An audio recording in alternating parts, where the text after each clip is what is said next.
Presidente, vengo de Guanajuato, le traigo noticias no buenas.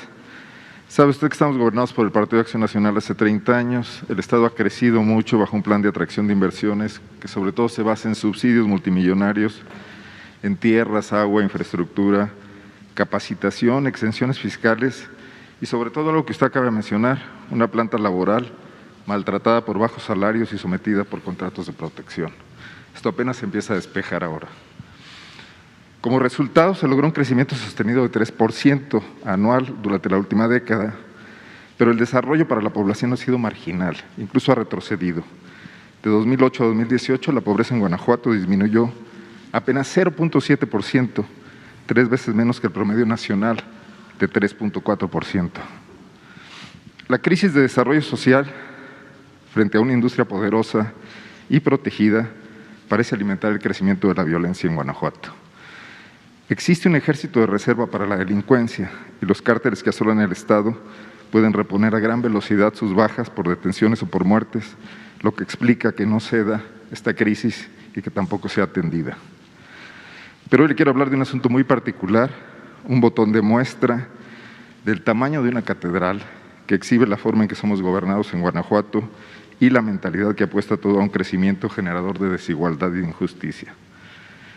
La pasada administración de León acaba de concluir este 10 de octubre, realizó una operación relámpago para un elefante reumático, fue bastante notable, que involucró a medio gobierno, 4 dependencias, el pleno del ayuntamiento, para quitar un terreno de 1,000 metros cuadrados a un jardín de niños público en una colonia popular. Lo hicieron pasar como un baldío inútil y finalmente se lo vendieron en subasta pública a un solo postor, que resultó ser un empresario inmobiliario vecino de la escuela, en un clúster privado, en un fraccionamiento de lujo, que lo separaba de ella solo una barda, pero que además es amigo del gobernador y es quien le renta el edificio donde opera, donde tiene una especie de oficina de gobierno alterna en Silao, en el puerto interior, por la cual paga 600,000 pesos de renta al mes. Se llama Gabriel Padilla Cordero, pagó a 2,000 pesos el metro cuadrado. Solo con anexarlo a su residencia, ese terreno ya vale 5 veces más. Esta operación subrepticia la documentamos pormenorizadamente en el Laboratorio de Periodismo y Opinión Pública, tras una denuncia de los propios vecinos del empresario, indignados por lo que veían. Los colonos de la colonia popular, los padres de familia del kinder, ya estaban resignados a la pérdida, afrentados pero impotentes ante el trato que le habían dado las autoridades municipales, quienes nunca le informaron, ni siquiera tomaron en cuenta su parecer. El tema se ha reproducido en algunos medios a nivel nacional, pero no en la prensa de Guanajuato. Ahí no es un escándalo que un alcalde cercene una escuela para ampliar el jardín de un empresario, pero eso se explica cuando vemos que el municipio de León gastó 246 millones de pesos en 3 años de publicidad en esos medios. Finalmente, y esto como cereza del pastel, decirle que los 2 millones de pesos que el municipio ganó por la venta de este patio de un jardín de niños y que el alcalde Héctor López Santillana justificó porque no le envían recursos del gobierno federal, fueron prácticamente los mismos que el municipio devolvió unos meses después al Club Campestre de León, el Club de los Ricos de León, al aplicarle un subsidio a su pago de impuesto predial por los mismos 2 millones de pesos, argumentando que el campo de golf de 18 hoyos es un predio agrícola y ganadero, y no es sarcasmo, viene así en los documentos oficiales. Presidente, es un tema local, sé que no hay jurisdicción federal directa, pero el hecho de que se trate de una afectación a derechos de niños, al derecho a la educación, a espacios dignos en estos momentos, en un estado donde la violencia también se ha cebado contra los menores de edad, contra los niños, las niñas y los adolescentes, tendría que movilizar a instancias de todos los niveles. Me gustaría conocer su opinión sobre estos hechos y saber si habría disposición de su gobierno para acudir en ayuda de esta comunidad. Sospechamos que la investigación no va a ir muy lejos y les quieren ofrecer unas cuantas mejoras a cambio de que se resignen a la pérdida de ese espacio. Gracias, presidente. Bueno, como tú mismo lo señalas, es muy difícil el que podamos nosotros legalmente intervenir, pero sí podemos ayudar orientando a los vecinos. Vamos a tomar nota de la denuncia. Aquí está Leticia Ramírez, de Atención Ciudadana. Y ya el hecho de que tú lo denuncies aquí ayuda mucho. Siempre sostengo eso, porque estas cosas antes no se sabían. Y es creíble. Está perfectamente documentado. Además de que está documentado, porque es una forma de actuar. El conservadurismo es así, exactamente.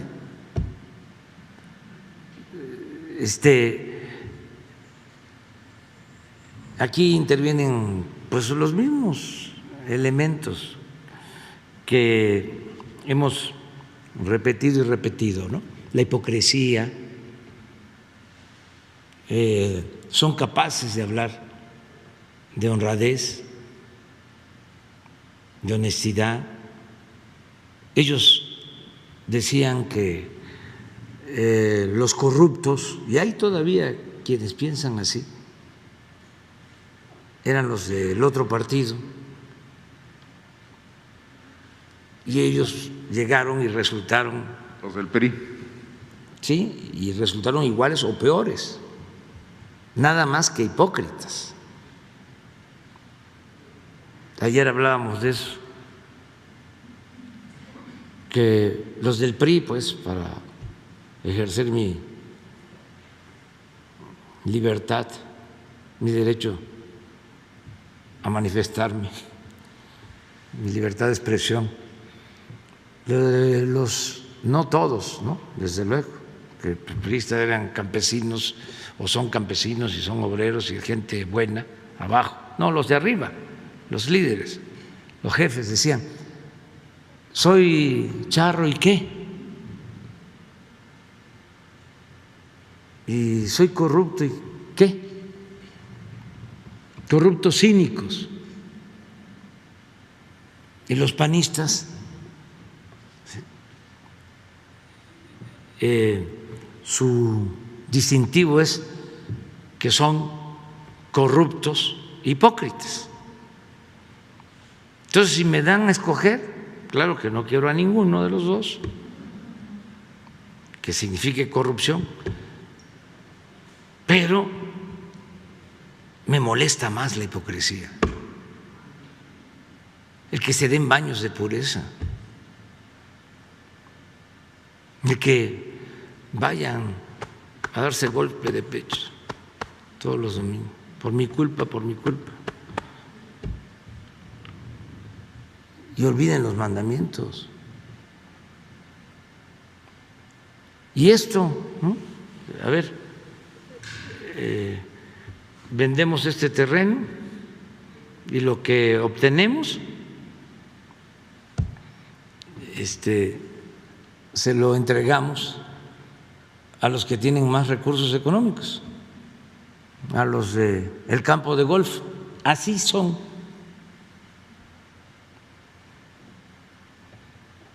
Es una mentalidad. Todo esto va a ir cambiando. Por eso es importante tratar estos temas. Antes, como no se sabía, ejidatarios de Guanajuato y de todo México votaban por el PAN. Cuando el PAN surge para oponerse a la política de reparto agrario del general Cárdenas. El PAN surgió para oponerse al ejido. Maestros votando por el PAN, cuando el PAN siempre se opuso a la educación pública. Todavía en el gobierno del presidente López Mateos, opuestos a que se entregaran los libros de texto de manera gratuita. Vieron hasta manifestaciones de panistas en contra de los libros de textos, en los que nosotros estudiamos, los que llegaban o llegaron a nuestros pueblos y en los que nos enseñaron las maestras, los maestros, desde principios de los años 60. Y así lo mismo, petroleros votando por el PAN, cuando el PAN se fundó en 1939, un año después de la expropiación petrolera, para oponerse a la expropiación petrolera. Pero no es culpar a nadie, no había información, tenían control. Ahí en Guanajuato todavía es muchísimo el control que tienen de los medios de información, de la prensa escrita, de la radio. Yo iba como opositor a Guanajuato, no me entrevistaba a nadie, ni en los periódicos, ni en la radio, era puro cuestionamiento. Y me acuerdo que una vez fui y de una estación de León, un conductor me hizo una entrevista y al aire me dijo: usted comenta de que aquí los medios son gobiernistas, el caso de Guanajuato, panistas, pero yo le estoy haciendo esta entrevista y le voy a demostrar de que somos libres. Y me hizo la entrevista y cuestionadora. Y yo contestaba. Pero una rareza, o sea, en toda mi vida de opositor, yo creo que me han entrevistado 2 veces en Guanajuato, en el tiempo que fui opositor, 2 veces, y esa fue una vez, por eso no se me olvida. ¿Qué creen que pasó? Corrieron al que me hizo la entrevista, lo corrieron y me habló como a los 15 días, como al mes, para decirme que cuánta razón tenía,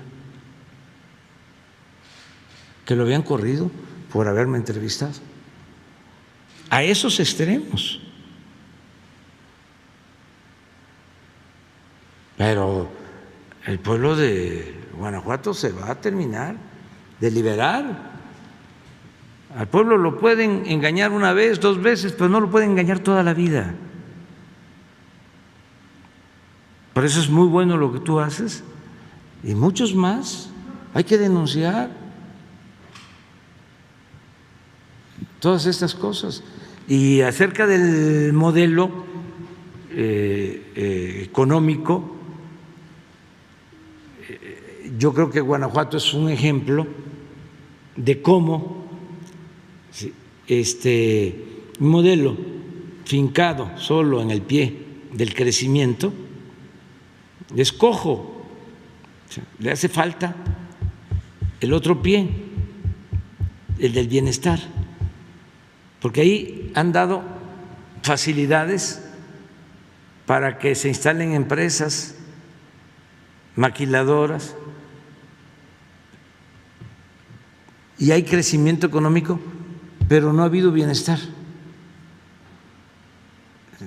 Se dejó de impulsar la educación pública porque también con la mentalidad que tienen había que poner al mercado la educación. El Yunque invierte mucho en educación y sí, regularmente ha manejado la Secretaría de Educación. Sí, y ahí están las consecuencias un Estado con mucha descomposición social, porque la paz es fruto de la justicia. Si se combate la pobreza, si se atiende a los jóvenes, ¿sí?, si se impulsa la educación, si se garantiza el derecho a la salud,